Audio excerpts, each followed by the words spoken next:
नमस्कार, आप देख रहे हैं हरियाणा तक। आज रोहतक में जो एसकेएम की राष्ट्रीय स्तर की बैठक हुई और उस बैठक में क्या नतीजा रहा है, आज उनसे जो एसकेएम के लीडर्स हैं उनसे बात करेंगे। सर, जिस तरह से आज जो एसकेएम की बैठक हुई है, क्या मुद्दे थे? देखिए, मुद्दे थे। एक तो हमने अपनी आज जो महापंचायत हुई थी दिल्ली में, किसान मजदूर महापंचायत, उसका हमने कुछ विश्लेषण किया था, कुछ एनालिसिस किया, उसको कामयाब कहा गया हर तरीके से। थोड़ी बहुत कमियां रहीं, उसको नोटिस में लाया गया। और दूसरा था कि जो हमारे साथ बीजेपी ने व्यवहार किया है इन 10 सालों में, और ख़ास करके पिछले 3-4 साल में 20 के बाद, उसको हमने नोटिस लेते हुए तय किया है कि बीजेपी ने हमारे किसानों मजदूरों के मुद्दों को और कॉम्प्लेक्स किया है। उसको उनको ना मान के सुन के मानना तो अगली बात है, सुना भी नहीं।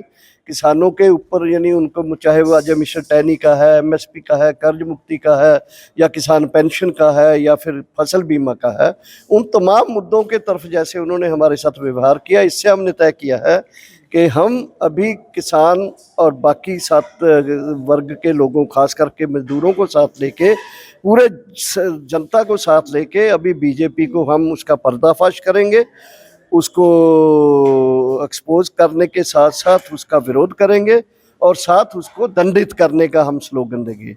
और ये करने का मतलब हम ये नहीं कहते कि फला पार्टी को आप सपोर्ट करो, लेकिन हमारा ये है कि कम से कम बीजेपी को इसके जो पाप किए हैं इसने किसान मजदूरों के, उसमें इसको विरोध करो, इसको दंडित करो, इसको सजा दो।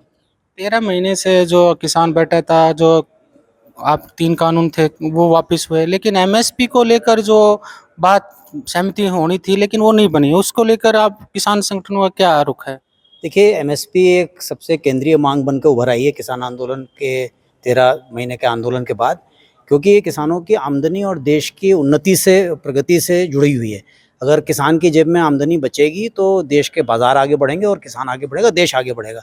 लेकिन सरकार की जो नीति है वो कंपनियों के विकास की है, और सरकार किसानों को कंपनियों के शोषण का शिकार बनाने की तरफ आगे बढ़ रही है। तो हमारी इस सवाल पर बड़ी एकता जो है पूरे देश के अंदर बन रही है। कर्नाटक के साथी आए थे, आंध्र तेलंगाना के साथी आए थे, महाराष्ट्र के अंदर ऑलरेडी एमएसपी को लेकर पहले से ही आंदोलन है, मध्य प्रदेश में इस सवाल पर पूरी फायरिंग का सवाल बन गया है, और पंजाब, हरियाणा और पश्चिम उत्तर प्रदेश में सवाल खड़ा हो रहा है।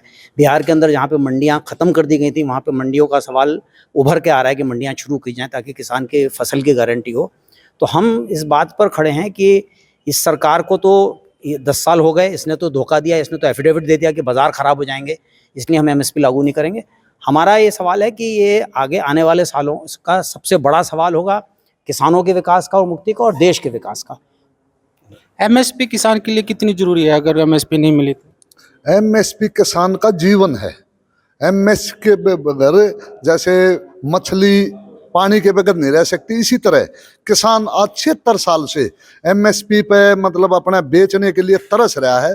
और जो माननीय प्रधानमंत्री जो अपने मुख्यमंत्री काल में 2013 में पूरी तरह पूरे देश में ये प्रचार किया था, मैं सत्ता में आ गया तो किसान की आय दुगनी करूंगा और एमएसपी और C2 का लाभ देश के किसानों को देने का काम करूंगा। लेकिन आज माननीय प्रधानमंत्री अपने वे जो दोस्त हैं कॉरपोरेट घरानों को, उनको बढ़ाने में लगे, और किसान को गिरवी रखने का काम आज केंद्र में बैठी भाजपा की सरकार कर रही है। 700 से भी ज़्यादा किसानों की शहादत हुई, लेकिन जो बीजेपी के नेता थे, मंत्री थे, एक शब्द नहीं निकला।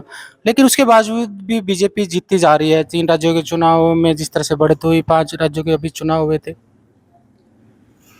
हम संयुक्त किसान मोर्चा के सभी घटक दल के साथी आज यहाँ रोहतक में संगठित हैं, इकट्ठे हुए मीटिंग में। और आने वाला समय जो आपने क्वेश्चन किया कि भाई 750 किसानों की हत्यारी सरकार है, और हमारे लखीमपुरी खीरी के अंदर 5 किसान साथियों के रूप में एक पत्रकार साथी को गाड़ियों के द्वारा रौंद करके जिंदे जी उनको मारा गया था। उस बात को लेकर के हम पूरे देश के अंदर गांव-गांव, गली-गली, घर-घर तक ये प्रचार करेंगे कि जो गृह राज्य मंत्री अजय मिश्र टेनी को दोबारा से इस किसान की अनदेखी करते हुए केंद्र की सरकार ने दोबारा से बीजेपी ने टिकट दिया है। हम केवल ना अजय मिश्र टेनी को, हर जगह जा करके जो किसान के ऊपर जो अत्याचार सरकार के द्वारा किया गया है उसका खुल करके विरोध करने का काम ये है। हम जब तक हमारे किसान 700 किसानों को आत्मा को शांति नहीं मिलेगी, जब तक उस हत्यारे को उसकी असली जगह जेल के अंदर नहीं पहुंचा दिया जाता। लेकिन किसान आंदोलन पार्ट 2, इसमें जो तमाम जो किसान संगठन है एकजुट नजर नहीं आए। पंजाब के कुछ किसान अभी भी जो बैठे हुए हैं, लेकिन जो खापे अलग हैं, इस तरह से कैसे आप लोगों को एकजुटता सामने आएगी और कैसे मांग पूरी होगी?